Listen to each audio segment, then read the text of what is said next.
Para cerrar esta primera ronda sobre el marco conceptual del sílabus, las palabras de nuestro rector, doctor Enrique Bedoya Sánchez. Gracias. Muy bien, autoridades que me acompañan en esta mesa, señores decanos, profesores y distinguidos amigos que nos honran con su presencia. Debo felicitar en primer lugar la iniciativa de nuestro secretario general, Jorge González, porque ha tocado un tema que realmente reviste de una gran importancia y de una discusión en actualidad. Nosotros en la Asamblea Nacional de Rectores estamos en el mismo tema, estamos discutiendo esta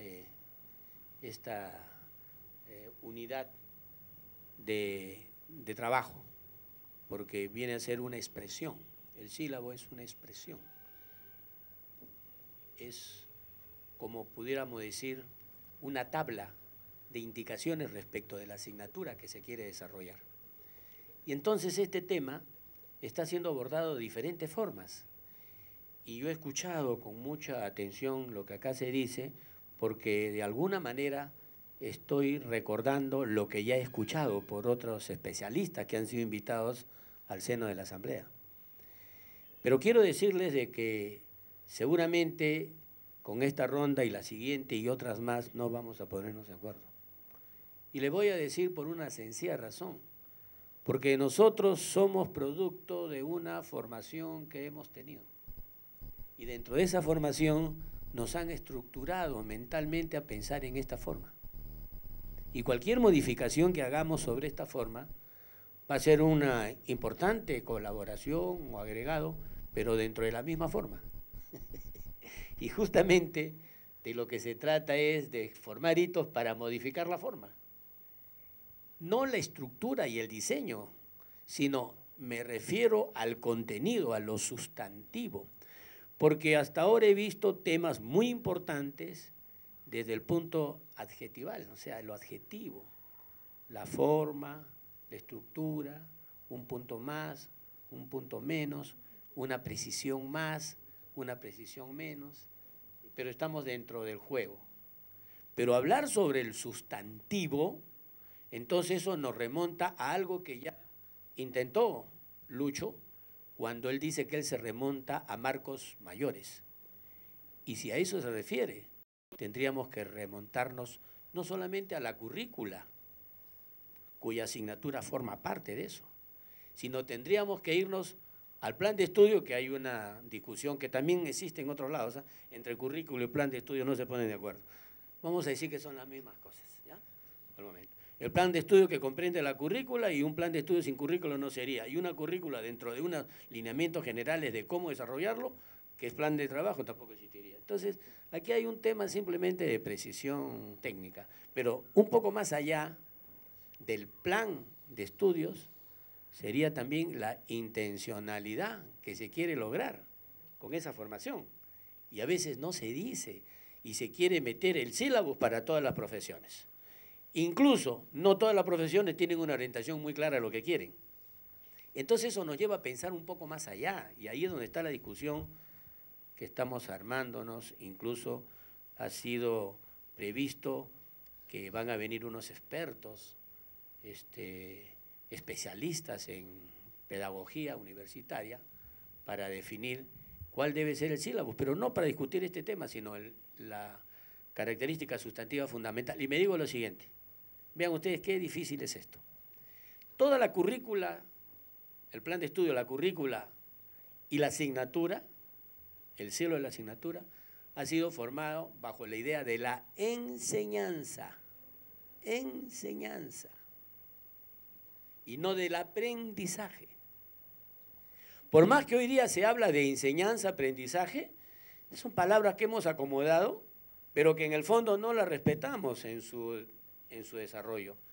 Porque si ven los sílabos actuales y cualquier otro sílabo moderno de esta y de cualquier otra universidad, no obstante que se habla de competencias y de aprendizajes, se sigue en la enseñanza.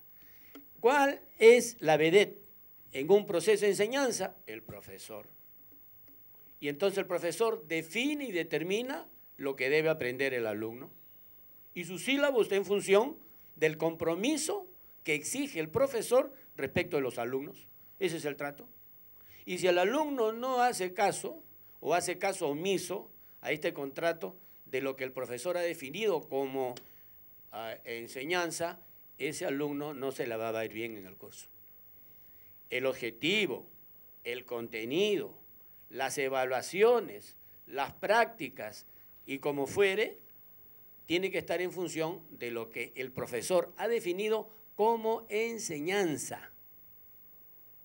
¿Y por qué el profesor? Porque es el que más sabe, porque él ya la hizo, él ya la conoce y porque además siempre se ha hecho así. Pero cuando hablamos del término de aprendizaje, el concepto ya no está en el profesor, la responsabilidad ya no está ahí, la responsabilidad migra al estudiante. Porque ¿quién es la vedette? Ya no es el profesor, ahora es el estudiante. Y el estudiante es el elemento dinámico por excelencia, que él es el que aprende, él es el que investiga, él es el que, utilizando herramientas, orientaciones o indicaciones del conductor del curso llamado profesor, y que ahora ya no se llama profesor, sino motivador, incitador, mentor, orientador, con todas estas características, el alumno tiene que desarrollar no solamente capacidades de conocimiento para aprender el curso, sino de otras competencias y talentos que en el modelo de enseñanza no se da y que en el modelo de aprendizaje tiene ahora que estudiarse y tiene que desarrollarse. Entonces, si estamos nosotros en un sílabo de enseñanza, no le vamos a pedir muchas competencias. Si se les pedimos es por estar a la moda. Pero en la práctica, cuando entra el proceso de evaluación, no vamos a saber cómo medir las competencias, como lo que sucede en nuestras universidades. Yo provengo de varias universidades donde se está poniendo ahora programas o sílabos por competencias y la evaluación sigue siendo tradicional. Entonces evalúa la competencia, no saben cómo medir y evaluar la competencia. Siguen midiendo primer examen, segundo examen, prácticas, laboratorios, seguramente algunos otros cursos más subsanatorios. Pero ¿en qué sitio se evalúa una competencia de creatividad, de imaginación, de innovación, de emprendedurismo? A ver, ¿cuáles? No hay. Entonces, el sílabo ahora orientado al aprendizaje y al desarrollo de competencias implica no solamente discutir la forma, porque al final la forma puede ser la misma y de hecho va a ser los mismos puntos. El tema va a ser el contenido, por ejemplo, cómo se va a definir el objetivo que se quiere lograr en una asignatura que esté dirigido al aprendizaje, no a la enseñanza, al aprendizaje y a la adquisición de competencias. Cómo se va a definir las evaluaciones para medir el nivel de adquisición de competencias, que ya no se hace a través ya de exámenes ni de notas del 1 al 20 o del 1 al 10, ya se hablan por calificaciones cualitativas, que se utilizan otro tipo de matrices, en donde se llaman rúbricas y en donde no se pone nota, sino se pone el concepto si ha logrado el objetivo o no ha logrado el objetivo, si ha aprobado o desaprobado.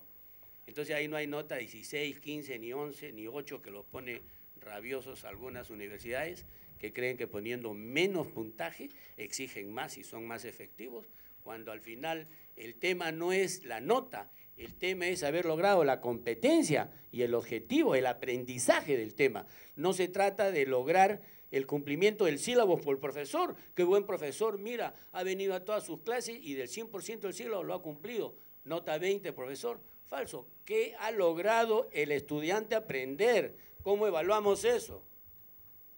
Entonces aquí yo estoy tocando un tema mucho más allá que seguramente, rebasa lo que ahora se está planteando, porque si bien entiendo, se está hablando del diseño del sílabo, y yo ya me estoy metiendo a la concepción del sílabo que no responde a una estructura, sino que responde a una definición y a una filosofía del tipo de educación que queremos.